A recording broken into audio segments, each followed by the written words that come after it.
પાલનપુરમાં army main સાથે police સાથે ઘર્ષણ થયું હતું, જેને લઈને યોગ્ય તપાસ માટે કલેક્ટર કચેરી ખાતે ભોતીબાગ ખાતેથી રેલી કાઢી કલેક્ટરને આવેદનપત્ર પાઠવવામાં આવ્યું હતું। પાલનપુર ખાતે બ્લેક ફિલ્મ વાળી કાર લઈને જઈ રહેલા આર્મી મેનને રસ્તામાં રોકી પોલીસ દ્વારા દુર્વ્યવહાર અને ઢોરમાર મારવામાં આવ્યો હતો, જેનો વિડીયો પણ હાલ વાયરલ થયો હતો, જેના પગલે રાજ્યભરમાં વિરોધનો સૂર ઉઠી રહ્યો હતો। ત્યારે ભાવનગર ખાતે પણ માજી સૈનિક સંગઠન દ્વારા યોગ્ય કાર્યવાહીની માંગ સાથે કલેક્ટરને આવેદન સુપ્રત કરવામાં આવ્યું હતું। અમે ત્યાંના એસપી સાહેબને પણ મેં ટેલિફોનિક વાત કરેલી હતી 5 થી 6 મિનિટ કે સાહેબ તમે જે પોલીસ કર્મચારી છે એમના વિરુદ્ધ આકરા પગલાં લ્યો અને ન્યાયિક તપાસ કરો। સર્વિંગ સોલ્જર છે એની ક્યાંય પણ ભૂલ હોય તો એને કાયદાકીય રીતે આપ સજા આપો, અમને કોઈ વાંધો નથી, પરંતુ જે પોલીસ કર્મી એમની સાથે જે વ્યવહાર કર્યો એ અભદ્ર છે। એક બાજુ આપણે ઓપરેશન સિંદૂર અને વિવિધ કાર્યક્રમો દ્વારા સૈનિકોનું સન્માન કરતા હોય અને બીજી તરફ પોલીસ જે છે એ આવો અભદ્ર વ્યવહાર કરે એ કોઈ માટે વ્યાજબી નથી। સેના માટે પણ શરમજનક વાત છે અને પોલીસ માટે અને ગુજરાત સરકાર માટે અને ભારત સરકાર માટે પણ। વંદે માતરમ, ભારત માતા કી જય। હું કૃષ્ણદેવસિંહ ગોહિલ, પ્રમુખ પૂર્વ સૈનિક સંકલન સમિતિ ગુજરાત રાજ્ય। આજ રોજ અમે ભાવનગર ડિસ્ટ્રિક્ટ એસોસિએશનના માધ્યમથી કલેક્ટરશ્રીને એક આવેદનપત્ર પાઠવવા આવ્યા છીએ। આપ સર્વ જાણો છો કે તારીખ 3ના રોજ હિંમતનગર ખાતે એક સર્વિંગ સોલ્જર જે પોતાની ફરજ દરમિયાન રજા ઉપર આવેલો હોય અને પોતાના પરિવારની કાર લઈ અને આ માર્કેટની અંદર જરૂરી સામાન લેવા જતા હોય ત્યારે હિંમતનગર પોલીસ દ્વારા તેમને રોકવામાં આવે છે। માત્ર રોકવામાં જ નથી આવતા, પરંતુ તેમને ઉશ્કેરી અને કાયદાની વિરુદ્ધ જઈ અને એમની સાથે બર્બરતાપૂર્વક વર્તન કરી એમને ઢોરમાર મારવામાં આવે છે અને એટલી હદે તે પોલીસ ત્યાં રોકાતી નથી, એમને ત્યાં નજીકની ચેકપોસ્ટની અંદર લઈ જઈ અને 7 થી 8 પોલીસ દ્વારા એને માર મારી અને ઢસડી અને એમના કપડાં ફાડી અને જાહેરની અંદર એમને પોલીસની ગાડીની અંદર નાખી અને જેલમાં પૂરી દેવામાં આવે છે।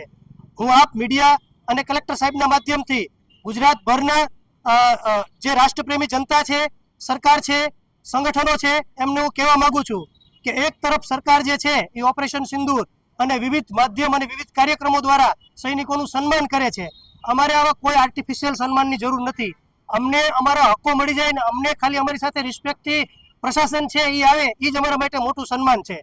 મને તો દુઃખ એ બાબતનું લાગે છે કે હિંમતનગરની અંદર શું કોઈ સરકારના ધારાસભ્યો, MP કે MLA નહીં હોય કે જઈ અને તે એસપી સાહેબને, મારી ત્યાંના એસપી સાહેબ સાથે 6 થી 7 મિનિટ વાત થયેલી અને એસપી સાહેબને મેં નમ્રતાપૂર્વક કીધેલું કે સાહેબ આ ઘટના અત્યંત ગંભીર છે, તમે આની ગંભીરતા લ્યો અને ન્યાયિક કાર્યવાહી કરો, છતાં પણ મારી વાતને ગંભીરતાથી સાંભળવામાં ન આવી। મજબૂરીવશ અમારે 33 જિલ્લાના જેટલા પૂર્વ સૈનિક સંગઠનો છે એમણે કાયદાની રૂહે ગાંધી ચિંધ્યા માર્ગે આવા આવેદન દેવાની જરૂર પડી છે અને અમે માત્ર આવેદનથી જ અટકવાના નથી। જો 24 કલાકની અંદર સરકાર અને પોલીસ પ્રશાસન દોષીઓ વિરુદ્ધ કોઈ કાર્યવાહી નહીં કરે તો અમે સાબરકાંઠાનો ઘેરાવો કરવાના છીએ અને 100% કરવાના છીએ। ત્યારે એ ભીડને કે ભીષણને રોકવાની તમામ જવાબદારીમાં સરકાર અને પોલીસ પ્રશાસન સંપૂર્ણ જવાબદાર રહેશે। અમે સૈનિક છીએ, અમે ડિસિપ્લિનમાં માનીએ છીએ, અમે સરકારમાં માનીએ છીએ, અમે રાષ્ટ્રવાદી વિચારધારા સાથે જોડાયેલા છીએ, પરંતુ એનો અર્થ એવો બિલકુલ નથી કે અમારા ઉપર અત્યાચાર થાય અને અમે સહન કરી લઈએ। અમારી આર્મીની શીખલાઈ છે, અમારી સાથે કોઈ અન્યાય કરશે તો અમે એનું ચોક્કસપણે રિએક્શન આપશું અને કાયદામાં રહીને આપશું, પરંતુ કાન ખોલીને સરકાર અને પોલીસ પ્રશાસન સાંભળી લે। વારંવાર આ ઘટના કોઈ ગુજરાતની પ્રથમ ઘટના નથી, ભારતભરમાં અને ગુજરાતભરમાં આવી અસંખ્ય ઘટનાઓ થાય છે। સરકારના પરિપત્રો છે દરેક પ્રશાસનને કે સરકારના જેટલા મહેકમાઓ છે એમાં સરકારી આદેશ છે કે પૂર્વ સૈનિકો, વીર નારીઓ, એમના પરિવારો અને સર્વિંગ સોલ્જર સાથે સારો વર્તન વ્યવહાર કરવામાં આવે અને અગ્રતા આપવામાં આવે। અમારે અહીંયા અગ્રતા આપવાની વાત તો દૂર ગઈ, પણ તમે કૂતરાની જેમ એક સૈનિકને ઘસીટી અને શું સાબિત કરવા માંગો છો? તમે તમારું સાચું સન્માન ઓપરેશન સિંદૂરના નામે કે તમે વિવિધ કાર્યક્રમો ગોઠવીને સૈનિકોના નામે જો મત માગી શકતા હો તો મારે તમને જરૂર ટકોર કરવી છે। આદરણીય ગૃહમંત્રી સાહેબને પણ હું આપ તમામના માધ્યમથી કહેવા માંગુ છું કે આજ 3 દિવસ થઈ ગયા, IB છે આપની પાસે તમામ ઇન્ટેલિજન્સ એજન્સીઓ છે, શું આપને ખબર નથી આ ઘટના ઘટી છે? આપે 24 કલાક 72 કલાક થવા આવ્યા છતાં પણ એની પર કોઈ એક્શન નથી લીધી। તો અમે હજી પણ તમને હાથ જોડીને વિનંતી કરીએ છીએ કે હજી પણ 2 દિવસનો સમય છે, અન્યથા અમારે મજબૂરીવશ અમારા હક માટે ગાંધી ચિંધ્યા માર્ગે સાબરકાંઠા જવું પડશે। તો તો અમને મહેરબાની કરીને મજબૂર ના કરશો.